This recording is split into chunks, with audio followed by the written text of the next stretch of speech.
ফিরে এলো 10,000 বছর আগে ডোডো পাখির মতো লুপ্ত হয়ে যাওয়া ডায়ার উলফ।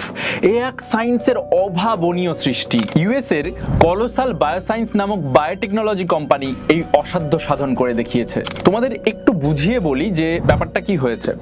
দেখো, সায়েন্টিস্টরা 10,000 বছর আগে যে হারিয়ে গিয়েছিল ডায়ার উলফ, তার একটি জীবাশ্ম খুঁজে পেয়েছে, আর সেই জীবাশ্মের মধ্যেই কিন্তু এই ডায়ার উলফের ডিএনএটা ছিল। তারা এই জীবাশ্মের ডিএনএর সঙ্গে বর্তমান দিনে জীবিত গ্রে উলফের ডিএনএর একটা কম্প্যারিজন করেছে এবং দেখেছে যে জীবাশ্মের ভেতরে যে ডিএনএ আছে আর গ্রে উলফের ভেতরে যে ডিএনএ আছে, দুজনের মধ্যে 98% মিল রয়েছে। এবার এই পাল্টে দেওয়া ডিএনএকে গ্রে উলফের বডি থেকে বার করে একটি ধাত্রী কুকুর অর্থাৎ সারোগেট ডগের ডিম্বাণুতে প্রবেশ করা হয়েছে।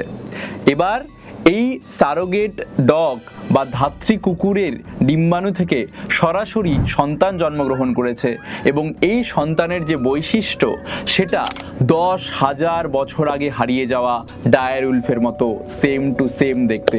অর্থাৎ এখান থেকে আমরা বিজ্ঞানের এক নতুন যাত্রার কথা বলতে পারি। আমরা বহু বছর আগে যে ডোডো পাখিদের হারিয়ে ফেলেছিলাম, সেই ডোডো পাখিদেরও এইভাবে জিন এডিটিংয়ের মাধ্যমে ফিরিয়ে আনার চেষ্টা চলছে। দেখা যাক এই চেষ্টা কতদূর সফল হয়। তবে আশা করা যায় যে এই প্রসেসের মাধ্যমে আমরা অনেক বিলুপ্তপ্রায় প্রাণীকে আবার পৃথিবীতে ফিরিয়ে আনতে পারবো। অবশ্যই এই জিনিসের অনেক নেতিবাচক প্রভাবও পড়তে পারে বা অনেক আইনি অসুবিধাও আসতে পারে, তবে দেখা যাক সায়েন্স কতদূর এগোতে পারে।